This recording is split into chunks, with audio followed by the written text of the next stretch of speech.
The Triathlon Show, 256.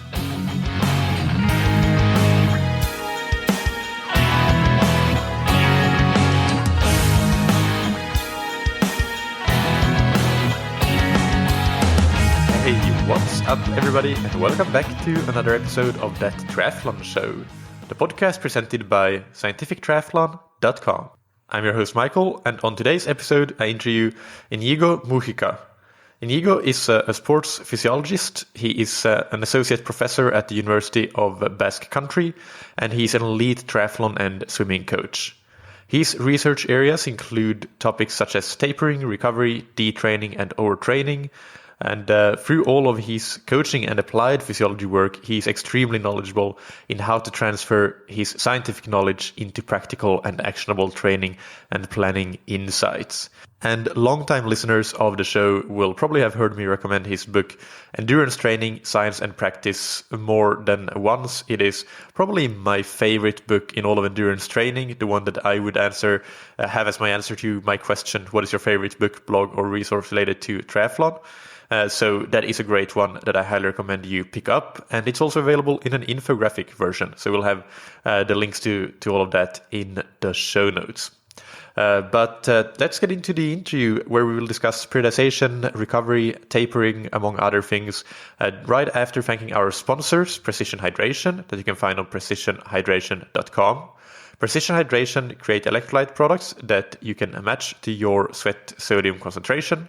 So depending on whether you lose a larger, medium, or small amount of sodium in your sweat, you can adequately replace that sodium with your fluid intake. So, for example, I use the pH 1500, which contains 1500 milligrams of sodium per liter of fluid, because I'm a salty sweater, and I really need that, especially on hot and long days of training and racing.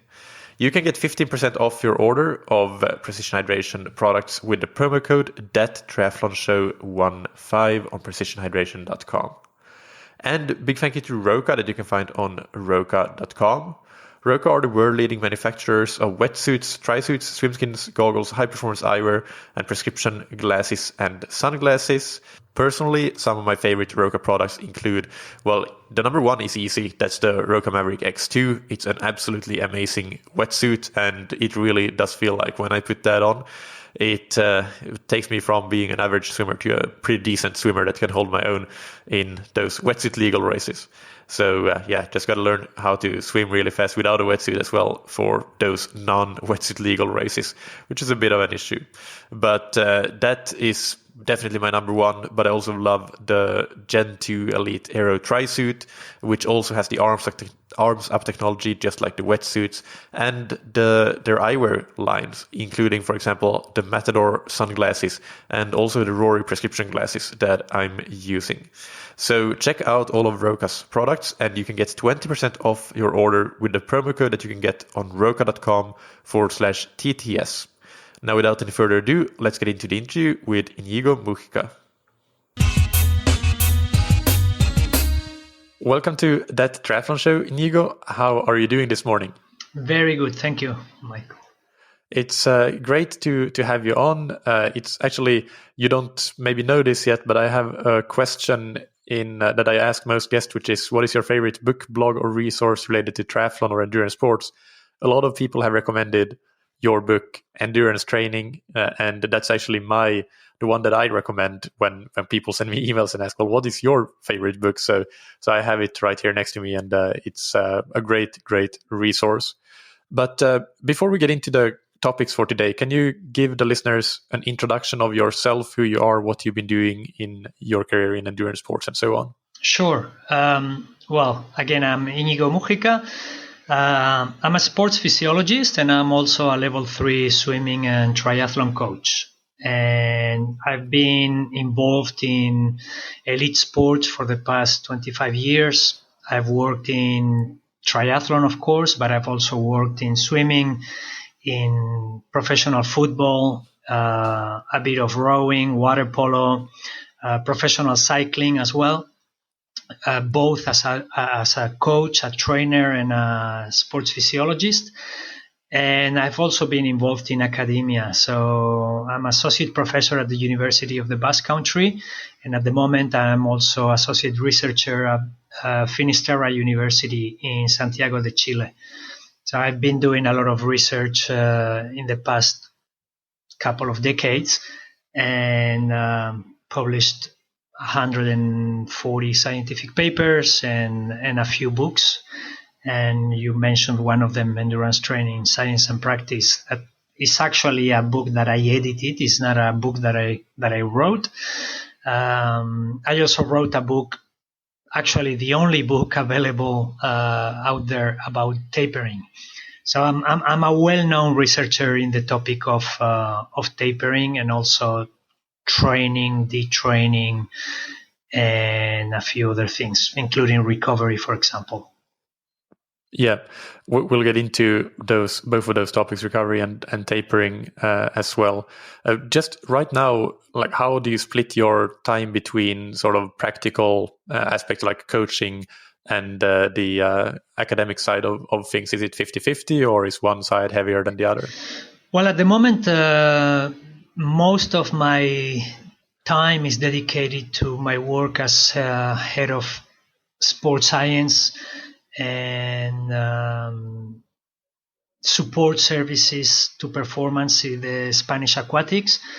So basically, I'm the sports science coordinator for Spanish aquatics, and I have input on swimming, open water swimming, water polo, diving, and synchronized swimming. So that's at the moment my main practical occupation.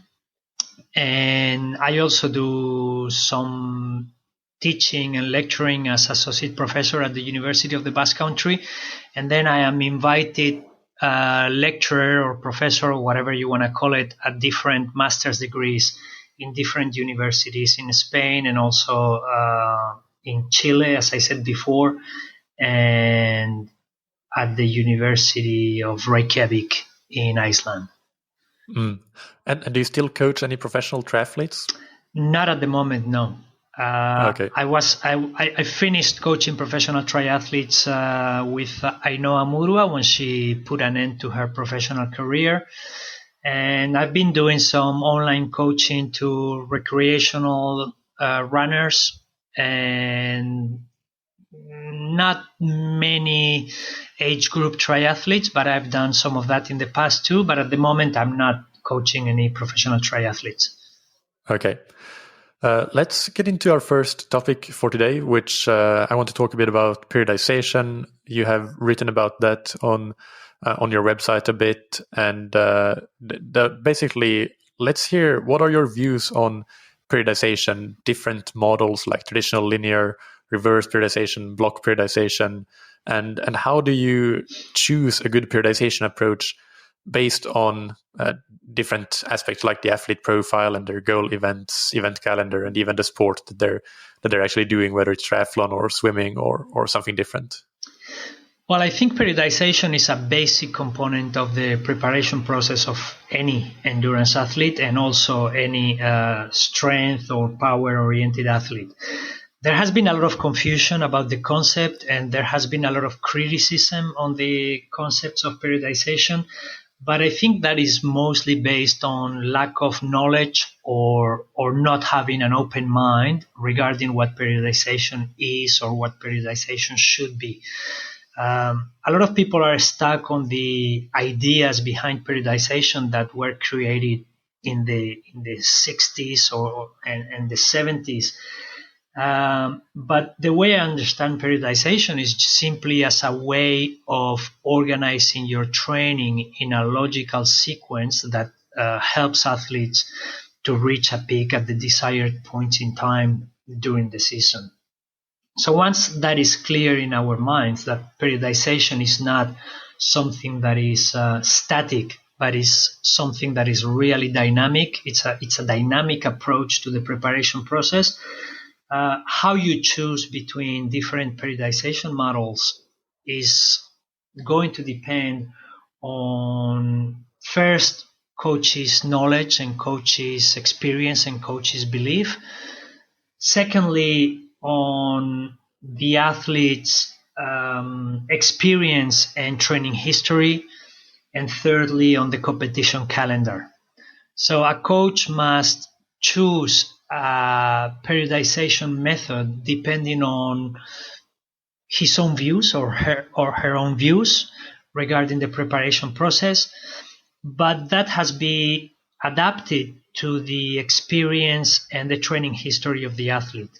So for instance, as an experienced coach, I would not choose a block periodization approach for a junior athlete or even a senior athlete that doesn't have a very solid training history behind. In terms of athletes' training history, I wouldn't choose that block periodization for the beginning of the season, but I would choose it for the later part of the season once there is a solid training block behind. And in terms of competition calendar, I probably wouldn't choose a block periodization, for example, for an athlete who is preparing for one single event, like, for example, an Ironman event at the end of the season or in the middle of the season.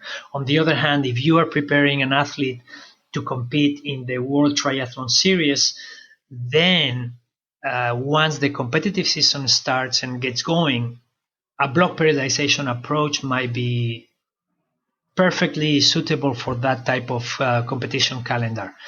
So again, I think it all depends on where you as a coach come from, where your athlete comes from, and what type of calendar you are facing in terms of competition. If we make an example here with, let's talk about age group triathletes, and the typical age grouper might only do maybe a couple of races, and at least if we're talking about somebody focusing on long distance triathlon, so they might do a half distance race in, say, May, and then they do an Ironman in September, for example. And let's say it's somebody who has a decent history as an age group athlete. They've been doing triathlon for 4 or 5 years, perhaps, and have done a few half and full distance races before. But they're not a world beater or by any means. They're still kind of in the middle of the pack or so. Do you, based on that profile and calendar, do you have any opinion on what might be a good periodization approach for that athlete? Well, in that particular example, I would recommend a traditional periodization approach with a general preparation phase, a specific preparation phase, a pre-competition preparation phase, a taper, and then competing for that middle of the season race, and then doing the same type of approach again for the end of the season race. Once that said, I would think that if that athlete has stagnated in their progression, let's say an athlete hasn't been improving lately and the periodization approach that they have been using for the past few years is not longer giving them any improvement, then they can try something else. And in that case, a different approach, like a reverse periodization approach or a block periodization approach, might be a way of mixing up the training stimuli and getting those training and performance benefits that they were no longer getting. So I think that might be a way of giving the body a new stimulus and finding new adaptations. Yeah, that makes sense. And I should have asked this at the beginning, perhaps, but for listeners that are not familiar, by the way, can you give a bit of a short definition of what traditional linear periodization is and what reverse periodization is and what block periodization is? That's a complicated question for a quick and dirty summary. In traditional periodization, basically you have a target competition down the line, maybe 16 weeks away or 20 weeks away. And the way you approach this is by doing a general periodization phase in which there is little specificity in your training process. Then you have a more specific phase in which you try to develop the qualities that are required on competition day. Then you focus a little bit more on intensity as you reduce volume. And then you finally do a couple of weeks of tapering to maximize the adaptations that you have achieved and get rid of the fatigue that you have accumulated. In a reverse periodization approach, the difference is that you start with much higher intensities and lower volumes. So the idea is that when you are fresh coming out of a recovery phase or a vacation, you can go fast because your neuromuscular system is fresh. So you can go fast, but you cannot go long. And in that case, you would take advantage of this ability to go fast. And then as the season goes on, you extend the duration of your ability of going fast.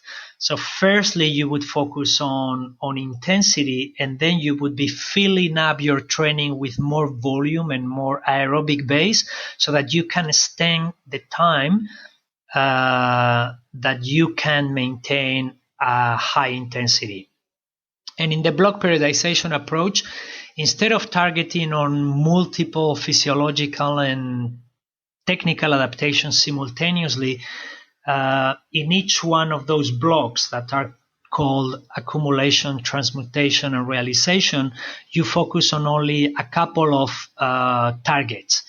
So in the accumulation phase, you would be targeting low intensity and moderate intensity aerobic training and general strength. In the transmutation phase, you would be focusing more on intensive aerobic and lactate production and specific strength. And then in the realization phase, it would be more similar to a taper phase, in which you maintain only race-specific intensities or even higher intensities, and you normally eliminate the strength training for an endurance athlete.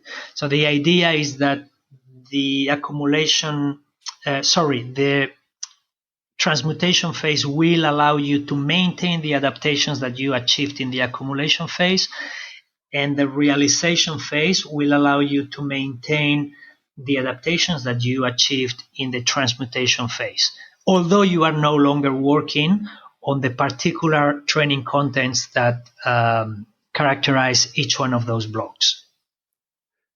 And this is a fascinating question, I find. Do you agree with that you can maintain those characteristics even though you're not focusing on them in those blocks? Yes. Because we hear about the principle of reversibility a lot, and so you agree with that? Yes, you probably can, because you are training a lot. Even though you are no longer in the accumulation phase, you are doing something different, but that different is usually higher intensity work, and that higher intensity work is somehow compensated also with warm-up type of training, recovery in between sets, recovery in between repetitions, warm down. So all that work is going to help you maintain the adaptations that you achieved in previous blocks. Mm. And one of the arguments that is made for block periodization is that for very advanced athletes with high abilities, it might be one of the best ways to really get a strong enough stimulus to incur adaptations. So is that something? So when you have an advanced athlete, maybe a professional athlete or just a very fit amateur athlete, how much do you think in one of those blocks that you can focus on some sort of quality work? Is that something that you commonly do, that you might have a block that is relatively short, but you really have a concentrated workload of reasonably high load, where it's intensity or volume, and then you get to the realization phase where perhaps they get to recover a bit and then see the adaptations, but for a limited period of time, which might be, I don't know, a couple of weeks, 3 weeks, 4 weeks, they're really doing a lot of load, a lot of training load. Is that how you use it? Yeah, that could be a possibility. But as I always say, there are no recipes. So it all depends on what you are trying to achieve, whether this athlete has stagnated in their progress. And in that case, that block periodization approach, as you described it, might be perfectly suitable. So it all depends on the athlete. It all depends on the competition calendar. It all depends on whether that athlete is still moving forward with a more traditional approach or not. Okay, perfect. So let's move on to discuss recovery a little bit. And there are a couple of different levels of this. So perhaps first we can start from a macro level or a seasonal level. What's your view on how to recover after a season? Basically, taking an off season, taking some vacation. Can you elaborate on that? Well, my approach has always been to give the athletes enough recovery so that they can come back to the new season with a fresh mind and also a fresh body. So my approach with Eneko Llanos or Hector Llanos or Ainhoa Murua, who are the three professional triathletes that I've coached in the past, was always to give them 2 weeks with no training at all. So training was forbidden basically for 2 weeks. Then 2 weeks of non-specific to triathlon physical activity. So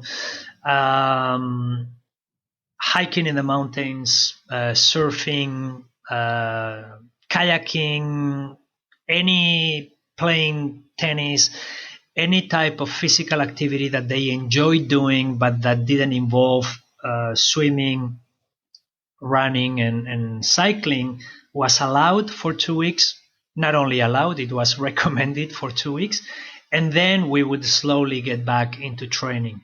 So basically the off season was 4 weeks with 2 weeks of no training at all and 2 weeks of non-triathlon physical activity. And would you recommend the same for age groupers that perhaps that don't train the same volumes as these professional athletes do throughout the year, or would you have it maybe be a shorter period, or what's your opinion on that? Well, my opinion is that athletes who are not so dedicated to their sport probably don't need 2 weeks completely off at the end of the season. But if they want to have 2 weeks completely off, why not? In their case, losing fitness is not so important as it is in the case of a professional athlete. So it depends, if an athlete, an age grouper doesn't feel like training for 2-3 weeks, well, what's the big deal? It's not a problem. Well, they will get fitter. Performance is not so important for them as it is for a professional athlete. So do they want to take 2 weeks off? Take them. Do they want to take 4 weeks off? Take them. Do they want to take only 1 week off? Well, then it will be only 1 week and get back to some enjoyable physical activity. So I think in their case, performance is not so important. It is not so crucial as it is for professional athletes. So they can afford more flexibility in their programs.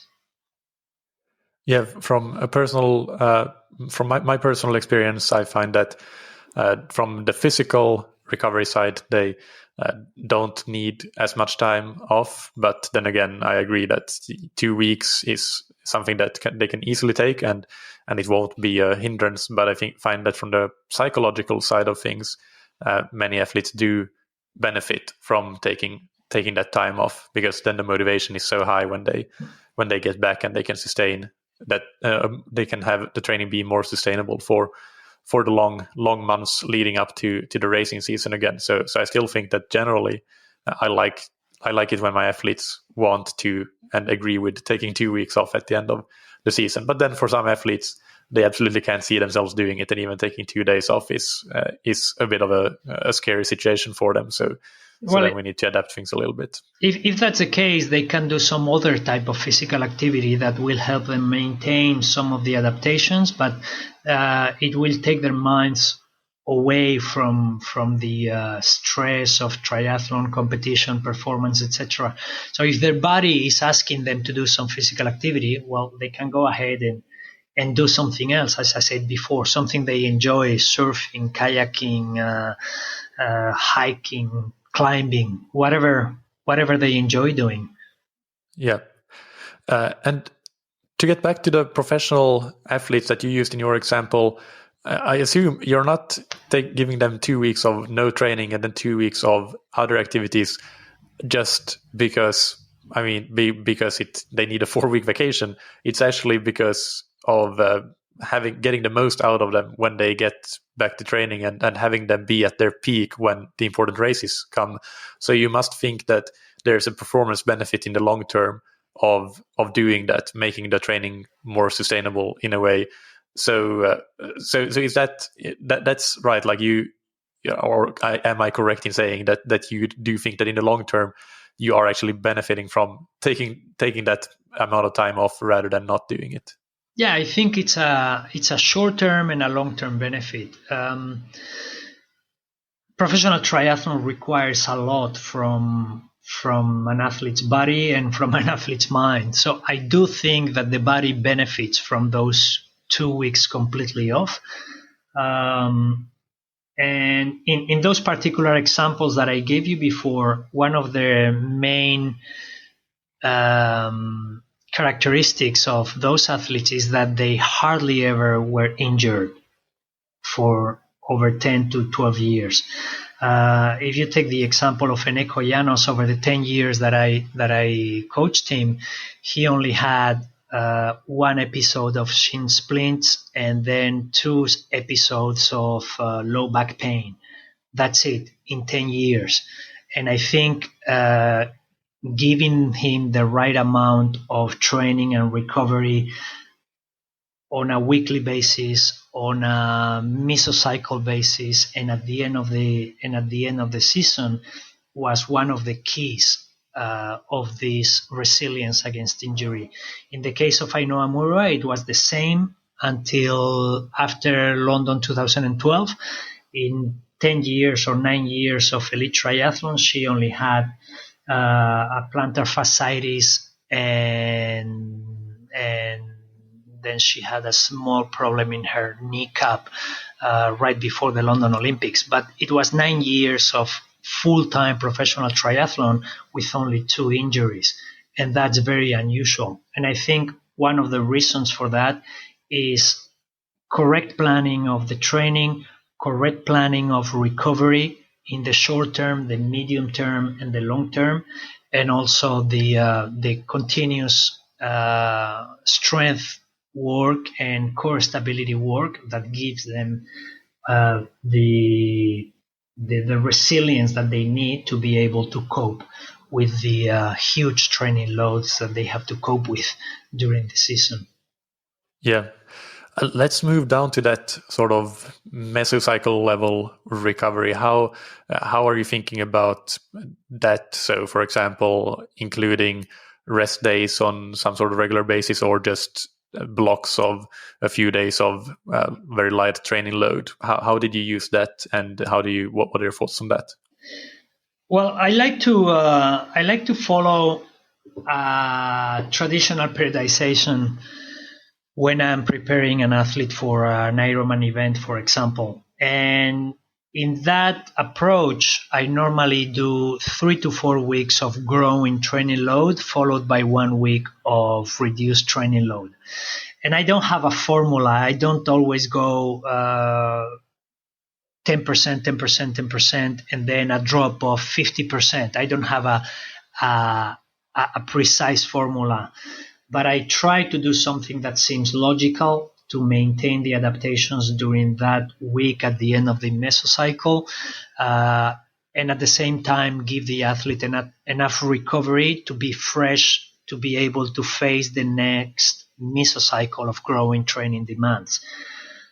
So I couldn't give you exact numbers of how much I reduce the training load during the unloading week, but it might be somewhere around 40 to 60% compared to the final week of loading within that same mesocycle. Yeah, so that's quite a significant reduction there, for sure. Do you also reduce the intensity in that week similarly? Do you still have some maintenance intensity, or is it all easy? No. There is, of course, some intensity work in there, because we know that training intensity is the key factor when you want to maintain training adaptations. So you need to maintain some adaptations. Not that they are going to detrain if they are doing 50% of the usual workload, which is always very high anyway. But if you want to be able to tackle the following mesocycle with enough resources, you need to give them the recovery, but you need to keep them fit enough to be able to face the next, the beginning of the following mesocycle. Yeah, that makes sense. What do you think about typical age groupers that are more time restricted and might have time to train, let's say 10 hours on average per week? For them, it might not be possible to have that increase in training load throughout a few weeks, and then if they reduce the training volume significantly in a deload week, then they're suddenly down to 5-6 hours of training. Would you do things differently in that scenario? Yes, of course. If an athlete can only train maximum 10 hours every week, then you cannot follow that type of progression of increasing weekly and then decreasing at the end of a mesocycle, because you would always be stuck by doing 6 hours, 8 hours, 10 hours, down to 5 hours, and then again 6, 8, 10, and down to 5, and then again 6, 8, 10, as an example. When the upper limit is so limited, you probably need to take advantage of all the training time that is available to that athlete and play with the contents in such a way that there is some variation in the training contents, that there is some variation in the volume of the different sessions, there is some variation in the intensity of the different sessions. And in that case, it would be very, very important to avoid monotony in the training process. And monotony doesn't mean doing always everything. Monotony means giving them the same training load every single day or almost every single day. That's what monotony refers to. So avoiding monotony but taking advantage of the maximum training availability would be a key factor in that example. Yeah. The one example here for the listeners, again from my coaching, is that playing around with how you structure your microcycle in terms of classifying days as easy days, intense days, and longer days. So that's a way that you can avoid that monotony. So you can have a couple of days per week. Quite often for me, I would prescribe a Monday and a Friday as a low load day with just some shorter aerobic sessions, and then you might have an intense session on a Tuesday and a Saturday and a long session on a Wednesday and a Sunday. The Wednesday one, of course, might not be a 5-hour bike ride for a typical amateur athlete, but it can be maybe a 2-hour bike ride, which is long for a weekday. And then you have the first day, which can either be a longer aerobic day or an intense day, or even split that up into another easy day for the athletes that need a bit more recovery. So with those sorts of different categorizations and thinking about how you play around with them, you can achieve that variation in training and avoiding monotony. That sounds like a perfectly reasonable approach to me. And if we go back to the recovery or go down one more level to how much recovery you would recommend, for example, between intense sessions, so within the training week from day to day, any considerations there that would be important to know about? Yes, it is very important to understand the physiology of intense training. You need to know what happens when you do a very intense and very demanding training session, how your glycogen deposits are depleted, how your neuromuscular system is overloaded, and having that knowledge will guide you towards the necessary recovery in between those type of sessions. So with that knowledge available, you wouldn't plan those sessions within 24 hours. You would at least need 48 hours to be able to cope with the next session with enough glycogen in your muscles, with sufficient neuromuscular recovery, because otherwise the second session is not going to have the required quality. So you need to understand the recovery physiology before you do your training plan for the week. What is the time course of neuromuscular recovery? Is it faster or slower than glycogen resynthesis? It depends on the intensity, but when you do a very high intensity, very demanding session, you are going to need 48 hours to 72 hours before you can do a similar session, and that is going to allow you to do the next session with the quality that is required from that type of session. Yeah. And this is another one of my really favorite questions, but also one of the most difficult questions in triathlon coaching. We have 3 different disciplines within our sport to train for, and sometimes it can be, especially like for age groupers starting out, I feel it's tempting to try to do like a tempo run and and then an interval run, and then you do the same on the bike and the swim as well, and suddenly you are all filled up with tons of intensity throughout the week that might not be possible to achieve. How do you view fitting in the more intense workouts, considering that we had 3 different disciplines to train for? The good part of triathlon is that you can be doing something else and it's still sport specific. So if you have done a couple of really hard running sessions and your legs are very, very tired, obviously you are not going to add on top of that a very demanding cycling session, but you can go to the pool and do a quite demanding swimming session because you are mostly going to be working with your upper body and you are still doing triathlon specific training. So that's one of the advantages of the sport, that you can still do demanding training with a different part of your body and you are still doing sport-specific training. So that allows you to add a little bit more high-intensity training to your training cocktail. So you would say that a triathlete can do a little bit more high intensity in total compared to a single sport athlete, generally speaking? That has been my approach over the years, yes. Okay.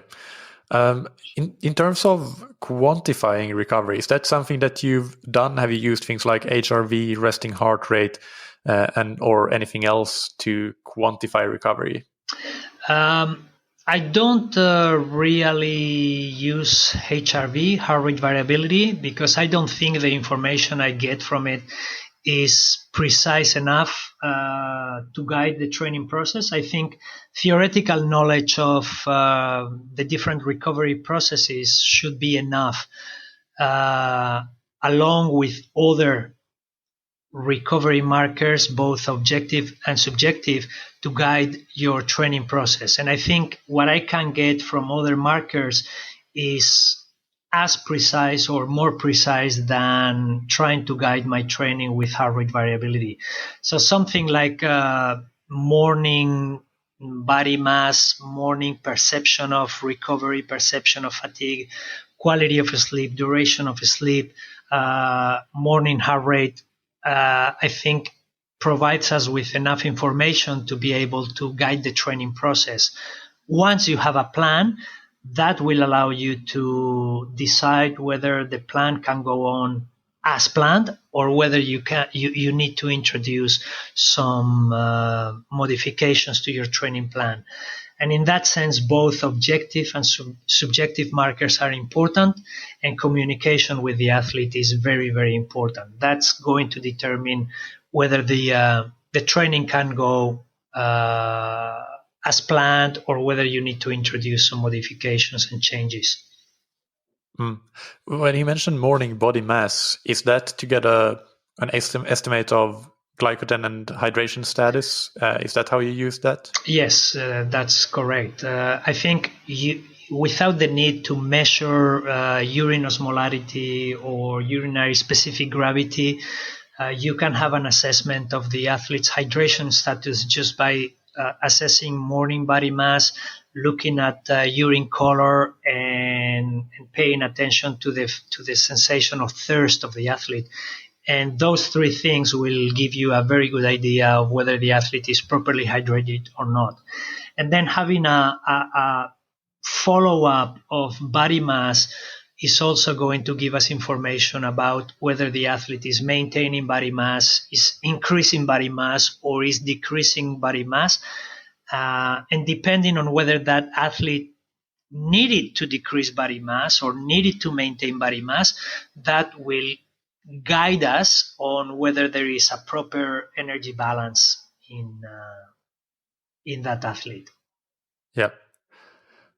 Then the next question, and I'm actually going to take two questions here and lump them into one. What is your opinion on the different recovery modalities / tools / gear? So things that we need to potentially speed up recovery, but also what's the potential trade-off between speeding up recovery and potentially messing with the adaptive signal from the training? Well, first of all, I would like to go back to the idea of periodization, because when we talk about periodization, we usually think of periodization of training, whereas I'd like to talk about the periodization of preparation. So preparation includes both the training time and the recovery time. So as much as training time needs to be periodized, recovery time needs to be periodized as well. And in particular, the proactive recovery strategies need to be periodized.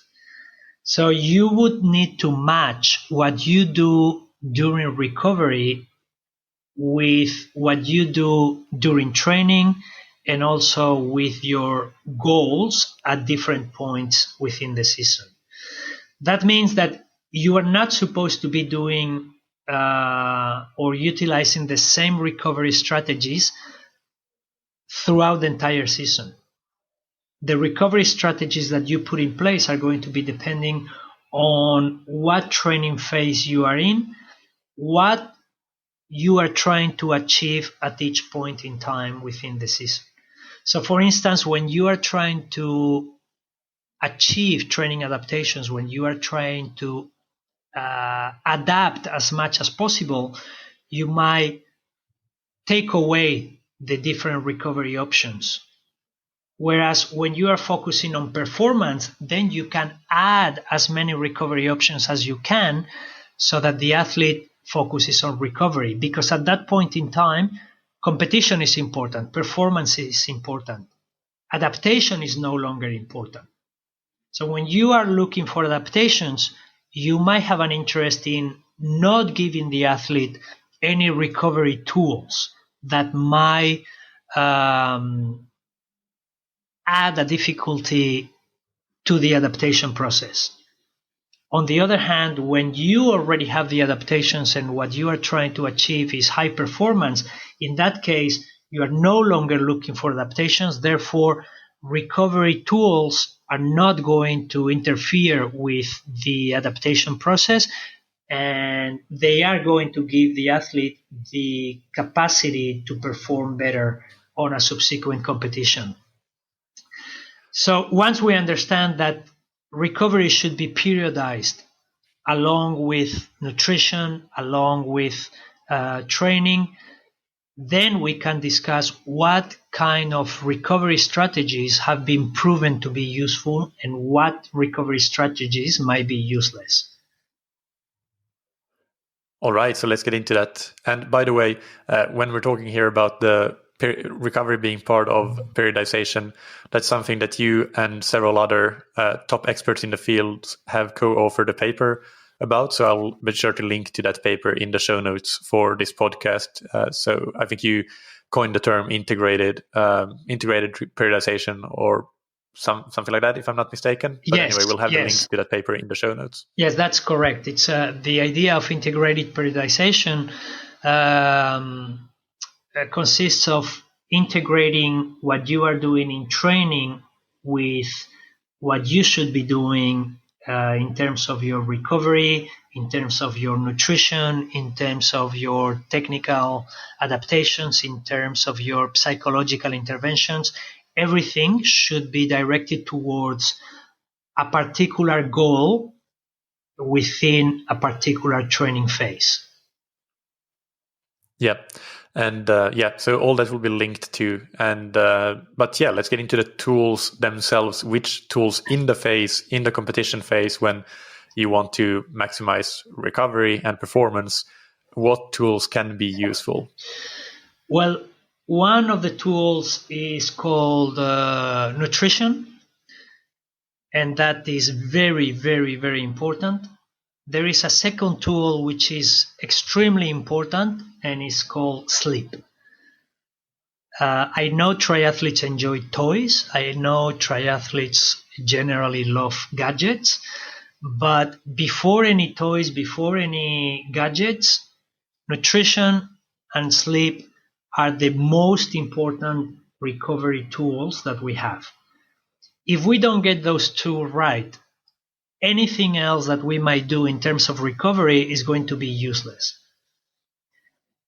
Once we have our nutrition right and once we get our sleep right, then we can start looking at other strategies. And those other strategies include massage,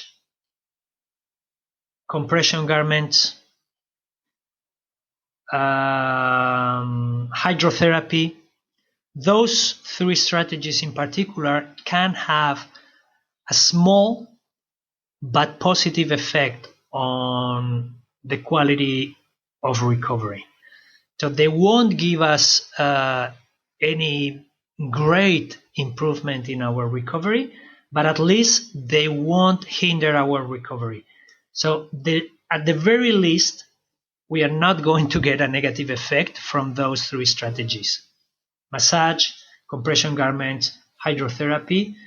And on the other hand, they can give us a small benefit in terms of recovery.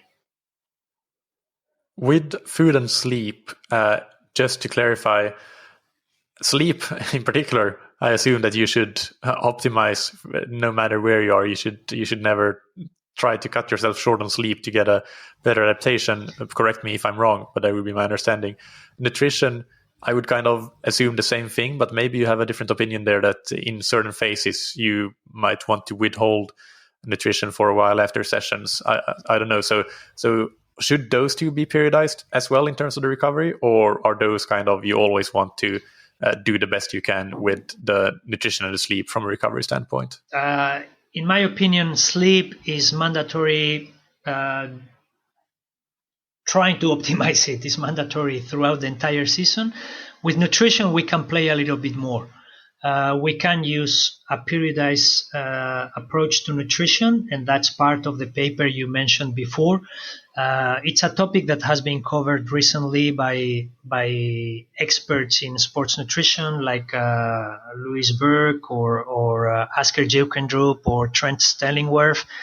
And yes, we can manipulate the intake before and after training in order to try to enhance our adaptations and in order to try to manipulate the body composition of the athlete at different points in time.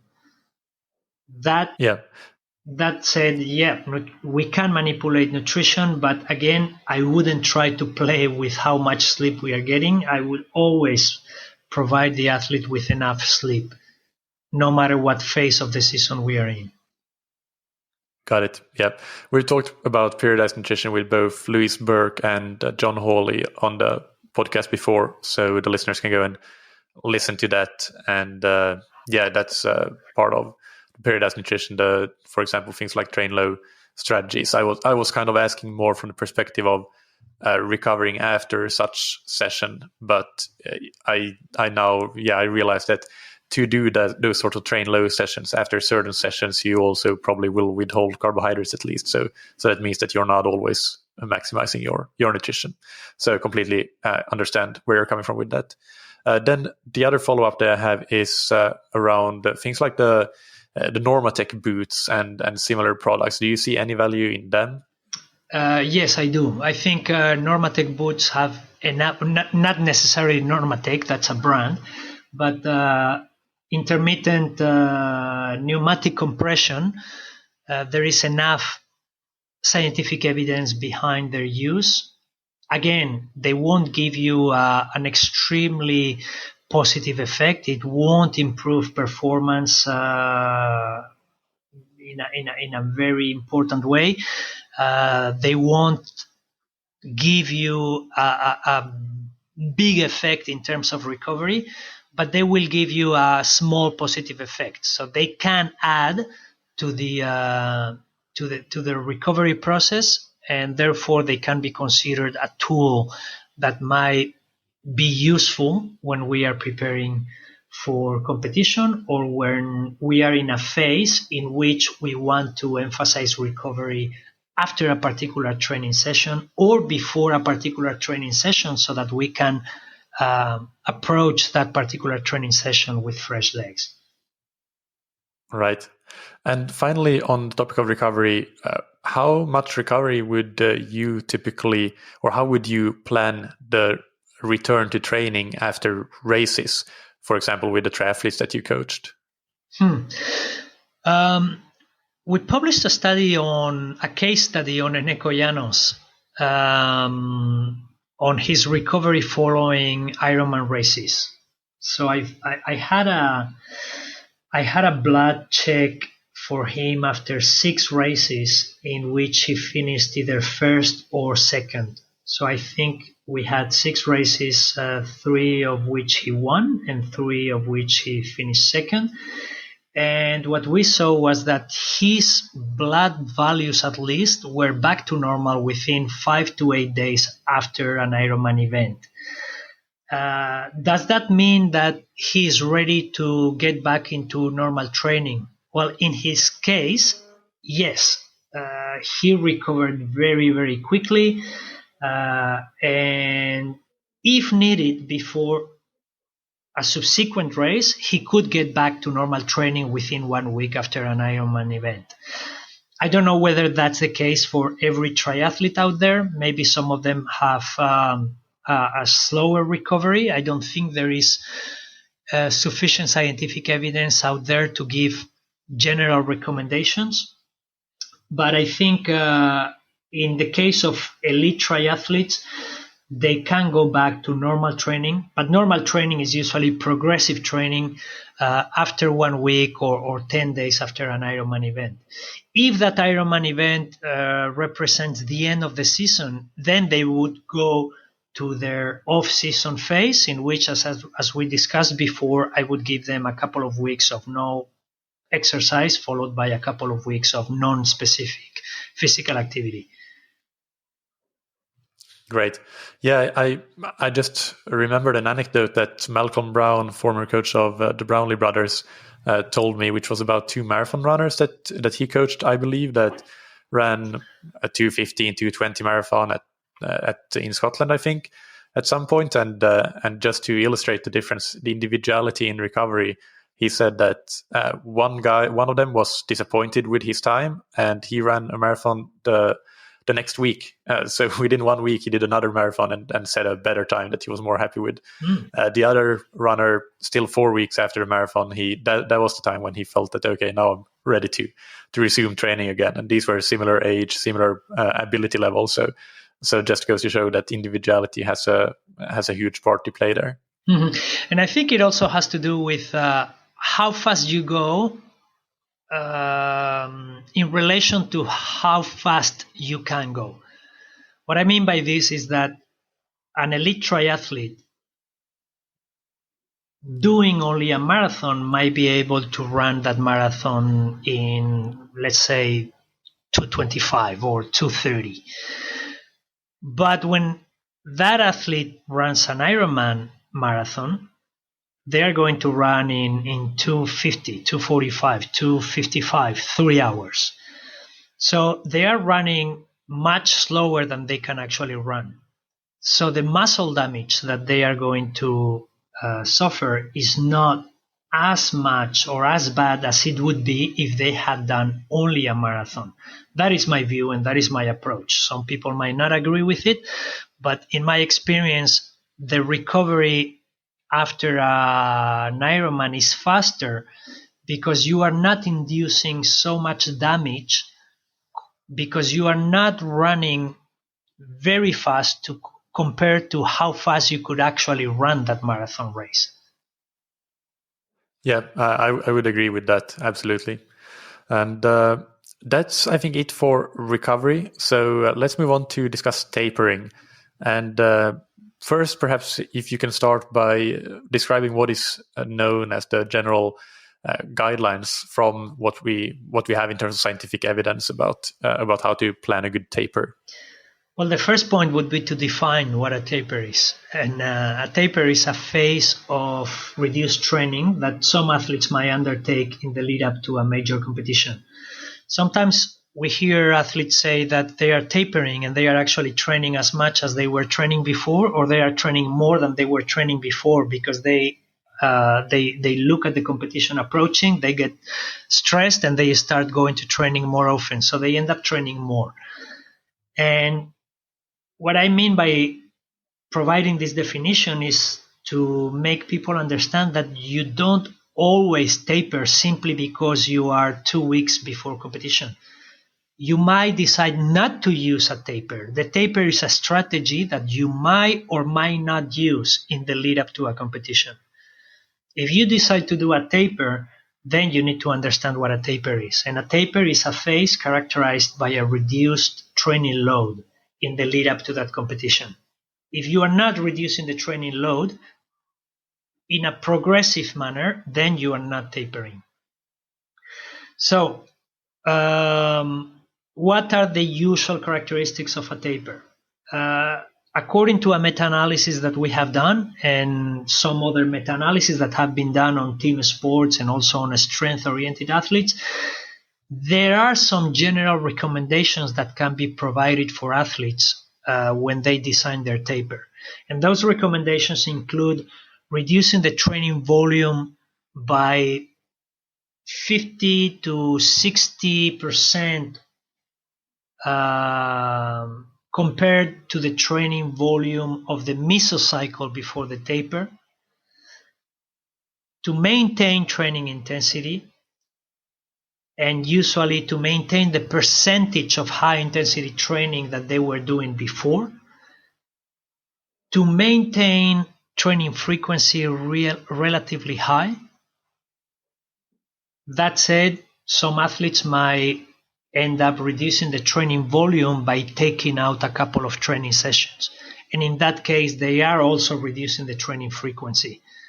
But as a general rule, the training volume should not be decreased at the expense of training frequency.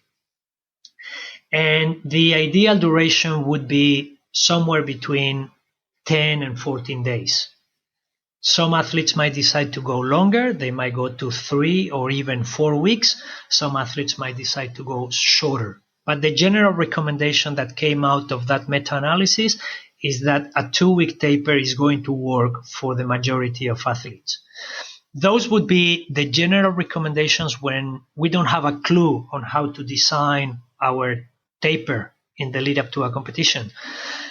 But of course, then we need to individualize based on a trial and error approach. Some athletes might need a little bit longer, some might need a little bit shorter, some might need a little bit more volume, some might need a little bit less volume.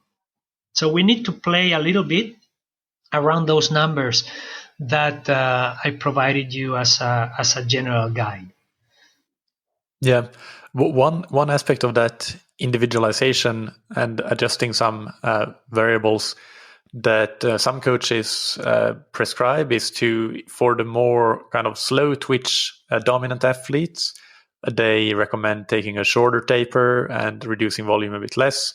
Whereas for the more fast twitch athletes, they recommend reducing that they need a stronger reduction in training load in general and in volume and maybe the duration of the taper. Is that something that you would agree with? And no, I wouldn't.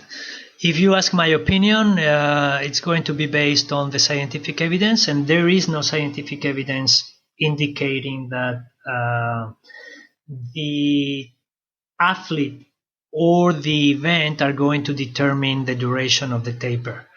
So what will determine the ideal duration of the taper is the athlete's adaptation and disadaptation profile.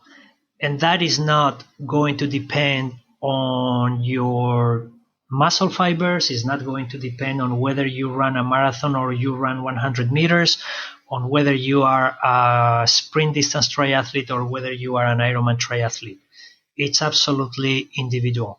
So within Ironman, you might have athletes who adapt quickly and lose adaptation quickly. You might have athletes who take a long time to adapt and lose adaptation quickly, athletes who take a long time to adapt and maintain adaptation for a long time. And within sprint distance, you might have a variety of adaptation and disadaptation types. So those adaptation and disadaptation profiles are going to determine what taper duration you choose and what type of taper you choose, not the event that you are doing and not the type of muscle fibers that you have. Okay.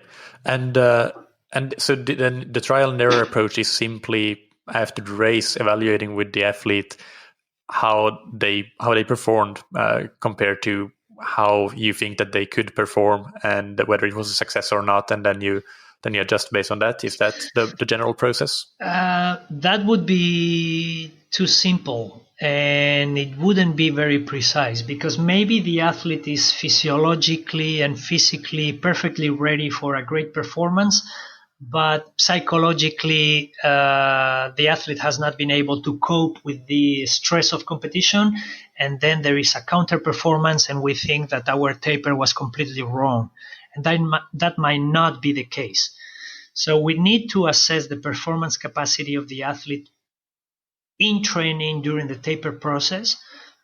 First of all, to see if everything is where we expected it to be.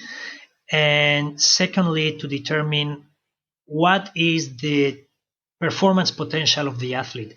Then that potential might or might not become a reality on competition day. But if we only focus on what happened on competition day, we might be missing something regarding the adaptation process to the taper.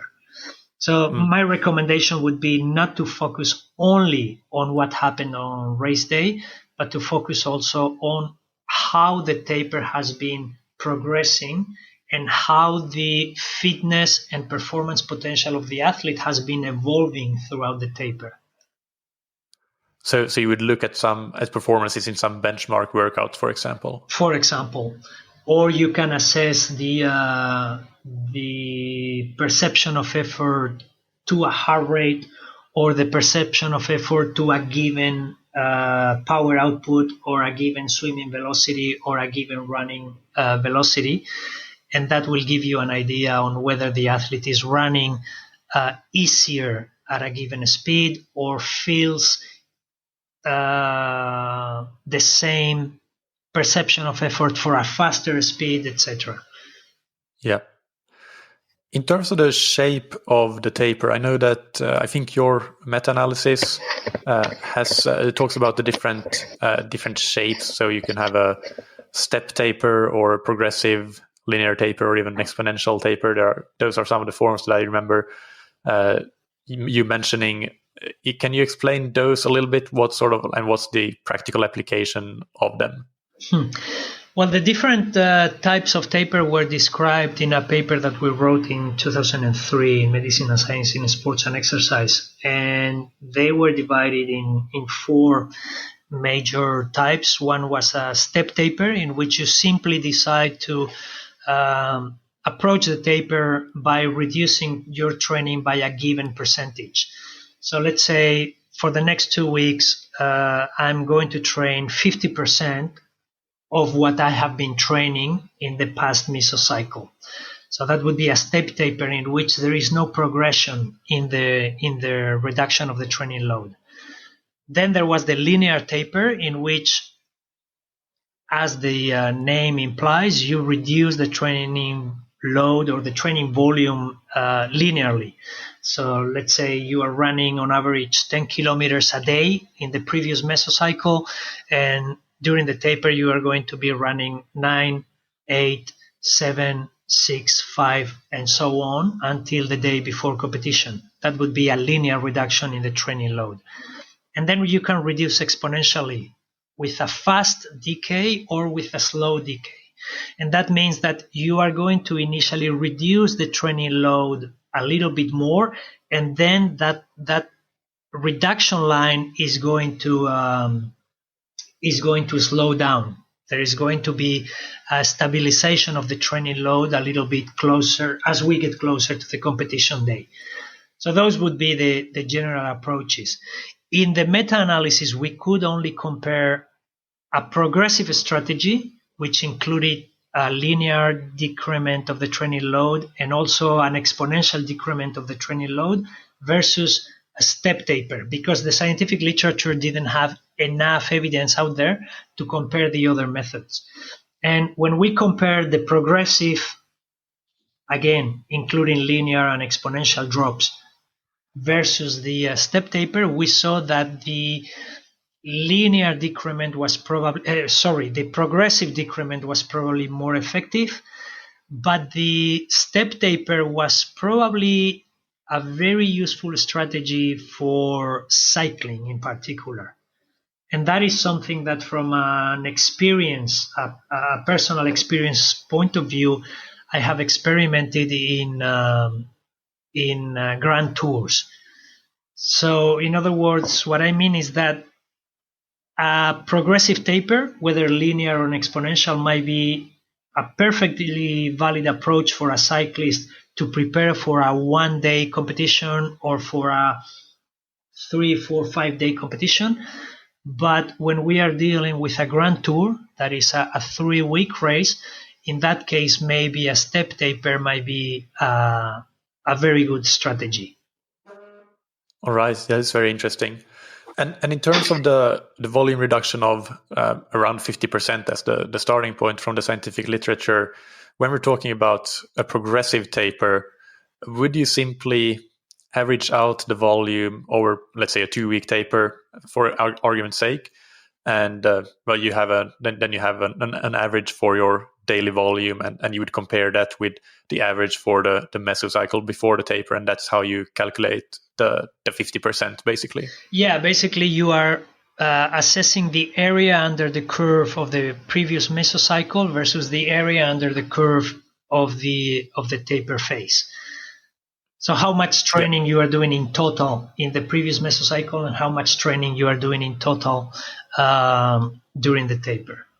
Yeah, but then you need to compare an equal duration of the. Correct, in relation to the number of days or the number of weeks. Yeah. Okay, got it.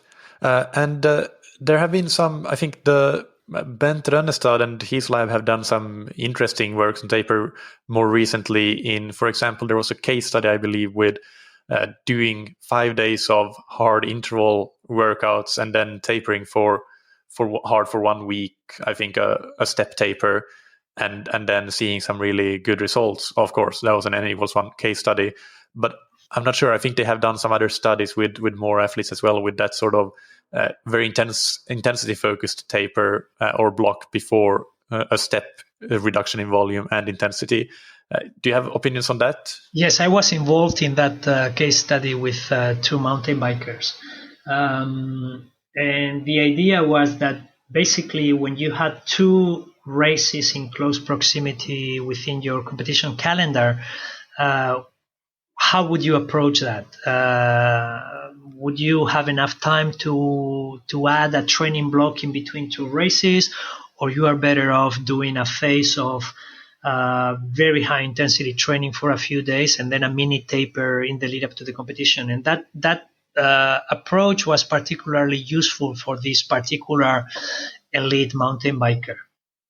So it's not very different from a block periodization approach, but when you don't have enough time in between two competitions to include an accumulation, transmutation, and a realization block, then that might be a very good approach. A few days of high intensity interval training followed by a few days of relative recovery. And that worked really well. Yeah, perfect. And finally, besides the training structure that we have talked about now, what other considerations are important to have for the athlete or the coach during taper? You need to remember that you are preparing for a competition, so you are not resting and not doing anything. Sometimes coaches think that the taper is all about doing almost nothing. Go to the swimming pool and take a bath, get on the bike and go for a joyride. And that's not the idea. You are still training very hard. You are still doing a lot of work, because when you taper off a lot of work, you are still doing a lot of work. So 60% of a lot is still a lot, and 40% of a lot is still a lot. So the taper is not just showing up and doing almost nothing. You show up and you train. And when you do quality training, you do quality training, and you are usually simulating competition speeds, and you are simulating competition power outputs, etc. The more you can focus on recovery during the taper, the better. At the moment, we are doing some research with a PhD student. In this case, we are doing this in rugby players, in professional rugby players, about whether adding recovery strategies during the taper is going to enhance the recovery. And that seems to be the case, particularly for athletes who start the taper phase with a higher accumulated fatigue. So those athletes who finish the pre-taper training in an overreach state or in a severe fatigue state will benefit from the taper and will have an additional benefit from adding some of those recovery strategies that we mentioned before and that have proven to be useful, such as massage, hydrotherapy, compression garments, intermittent pneumatic compression, etc. All right, perfect. And excuse me, there is one important aspect during the taper. Athletes should pay very careful attention to matching their energy intake to their reduced energy expenditure. So they are training less, and therefore they should be eating less, because otherwise there is a risk of increasing their body mass at the worst possible time. That is when they are preparing for the most important competition of the season. Yeah, perfect. And that's it for tapering for now. But as mentioned, you have the only book existing on tapering, so I'll link to that as well in the show notes for listeners that might be interested in learning more. And now, one final topic that I want to get into is about the training adaptations and also detraining. So the time course of those two things, and also how they differ between different energy systems or different levels of intensity, if you will. Can you go into that a little bit? Well, once you stop training, you are going to lose adaptations, because training-induced adaptations are temporary. They are not permanent, unfortunately. So when you train, you adapt, and when you stop training, you disadapt. And everything is going to end up disappearing. There are different time frames for losing adaptations that we have achieved during intensive training, but at the end of a no training period or a training cessation period, we are going to end up losing everything that we have achieved in previous training phases. Normally, elite athletes are not going to stop more than 2, 3, 4 weeks. But even within that short period, we know that there are some things that are going to disappear. And those things can be somehow grouped into three big categories. One would be what happens in terms of cardiovascular adaptations. The second one would be what happens in terms of metabolic adaptations. And the third one would be what happens in terms of neuromuscular adaptations. And within those short time frames of 2 to 4 weeks of training cessation, we are going to lose adaptations in all of those, in all three of those systems. The cardiovascular adaptations are going to start disappearing because of the loss in blood volume, which is going to be almost immediate. When an athlete stops training, there is going to be an almost immediate loss of blood volume. As a result, there is going to be a reduction of stroke volume, and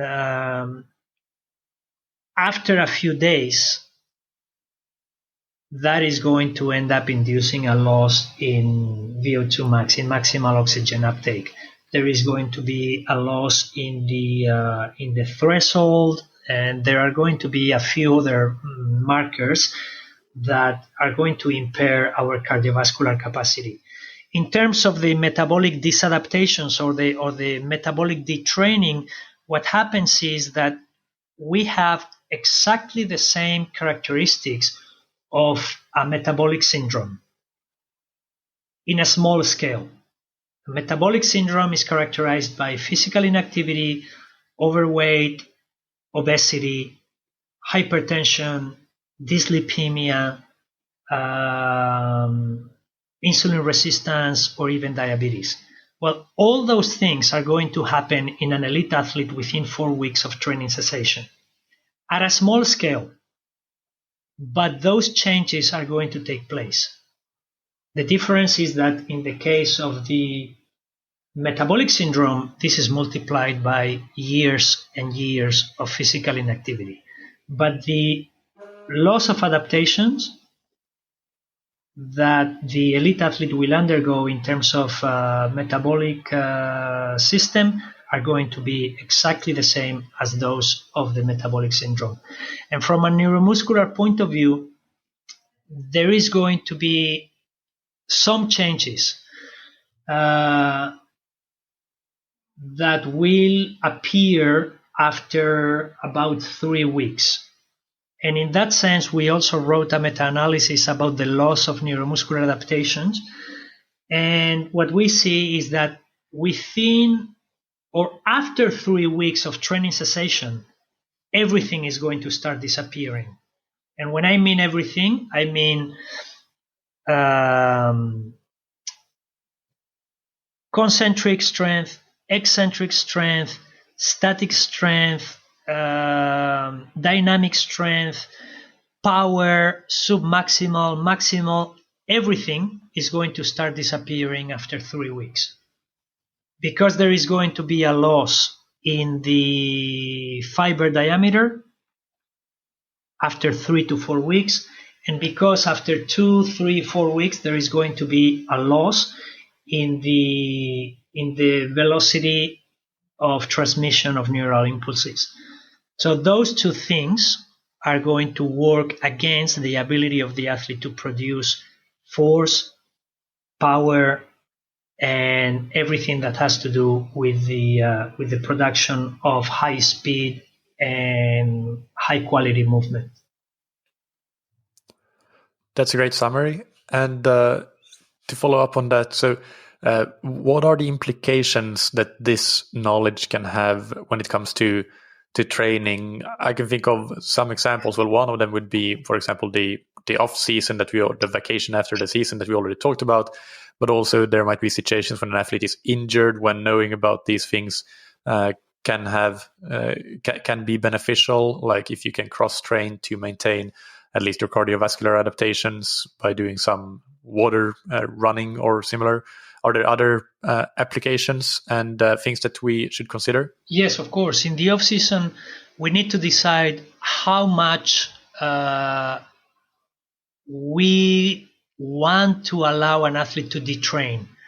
That's why I decided to do 2 weeks of no training and then 2 weeks of other types of physical activities, because I don't want the full loss that takes place over 4 weeks. But I can afford the losses that might take place within 2 weeks if I then start doing some other physical activity.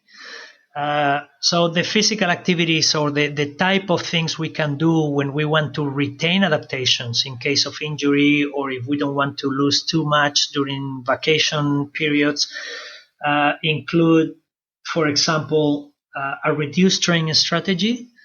And that means doing some training, less, but maintaining some training. And in that case, if the focus is on retaining adaptations, intensity is very important. So we might reduce the training volume by a lot, but we might need to maintain training intensity. So doing some high intensity intervals, even if it's a low volume set once or twice a week, might help retain some of those adaptations.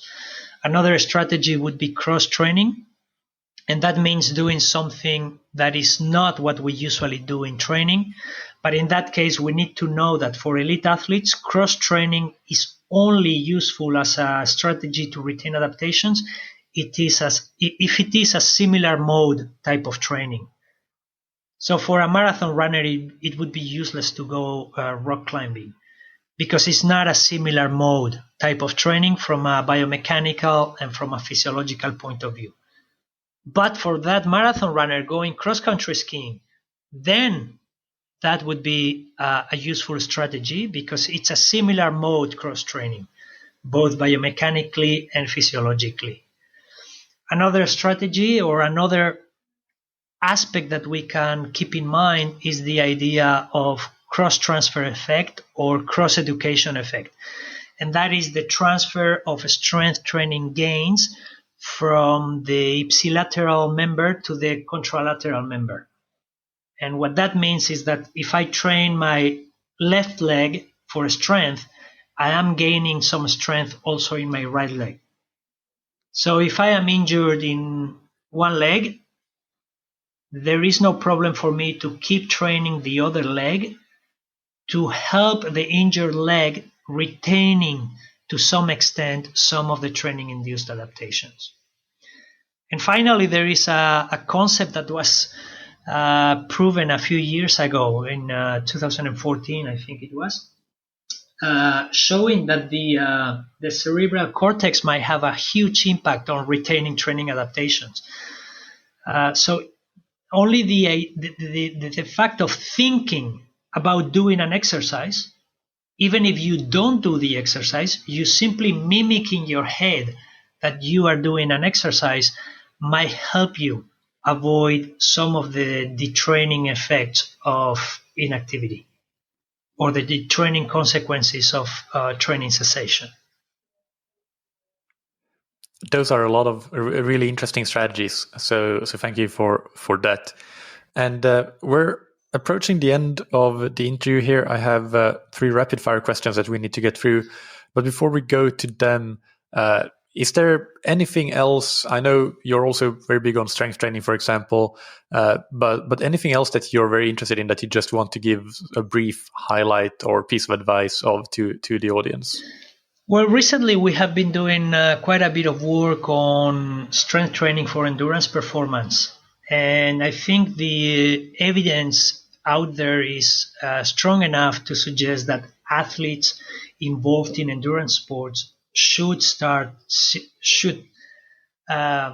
if they are not doing so yet, they should seriously consider the possibility of doing strength training. Firstly, because it's going to help them prevent injuries. Strength training is the most useful exercise strategy to prevent injuries. And secondly, because it's going to have a positive impact on efficiency of locomotion and therefore on performance. They don't have to do anything super fancy in the gym. Some simple exercises involving the same muscle groups and similar muscle movements as what they would be doing in their particular sport.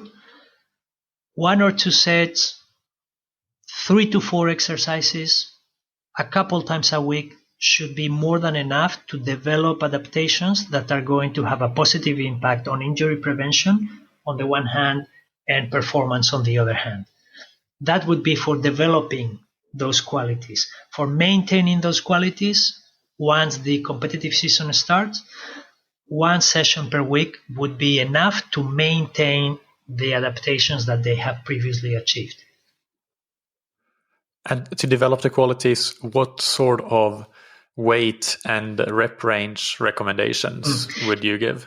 It is important to use heavy weights, and that means that athletes need to practice the technique of the exercises. So first they need to learn how to do the exercise correctly before they can focus on heavy lifting. But it is important to know that heavy lifting is the most effective strategy if they want to improve the efficiency of locomotion and if they want to improve performance. And also, once they are strong enough, once they have a musculoskeletal system that is able to cope with the type of impact, it would be good to add some plyometric training on top of the strength training in the gym. All right, perfect. Now let's move into the rapid fire questions. So these are just 1-sentence answers. And the first question is, what's your favorite book, blog, or resource related to endurance sports? Endurance Training, Science and Practice. That's a good one. And what's your favorite piece of gear or equipment? My bicycles, and I have 4 or 5 of them, my surfboards, and my automatic Swiss watches. And finally, what's a personal habit that's helped you achieve success? I would say keeping a good balance between solid periods of intensive work and leisure time, and training daily or almost daily throughout my life. I don't think I've ever been completely out of shape. Right, great. And finally, where can listeners follow you, keep up with your work? Is there anything that you got going on, any projects that you want to mention? Feel free to do so. Well, they can follow me on Twitter and they can follow me on my blog, although I haven't been very active in my blog for the past few months. And also I have a Facebook page that I only use for professional purposes. All right, great. We'll have links to all of that in the episode descriptions. Now, thank you so much, Iñigo, for coming on. It was a real pleasure talking to you. And have a great rest of your day. Thank you for the opportunity. I hope that you enjoyed that interview with Iñigo. As usual, you can find all of the show notes on scientifictriathlon.com with links to Iñigo's website and his Twitter and ResearchGate profiles and all of his books, including, as mentioned at the top of the show, Endurance Training, Science and Practice, my favorite book in endurance sports. But also he has books on tapering and a book on recovery, which where Chris Houseworth is the main author, but Iñigo is co-author. So those will be linked to, and also some of the papers we mentioned, including the big review on periodization in sports and also the tapering papers and meta-analysis that we discussed. On Thursday, we have another Q&A coming out. And then next week on Monday, I interview Dr. Mark Burnley on the topics of critical power, VO2 kinetics, which includes the importance of a good and specific warm-up, and the different fatigue mechanisms that cause us to slow down, which vary depending on which intensity domain you are working in. If you are looking for training plans or coaching services, go to scientifictriathlon.com and check out the information we have about our services and products, and you won't be disappointed if you select either one of those options, I'm sure. Thank you finally to our sponsor, Precision Hydration, that you can find on precisionhydration.com. Go and take their free online sweat test to get a personalized hydration strategy and get 15% off your order with the promo code THATTriathlonshow15. And thank you to Roka that you can find on roka.com. Check out their wetsuits, tri-suits, swimskins, goggles, and high-performance eyewear, and prescription glasses and sunglasses, and get 20% off your order with a promo code that you can get on roka.com/TTS. Thank you, as always, for listening. Keep training smart and keep loving triathlon.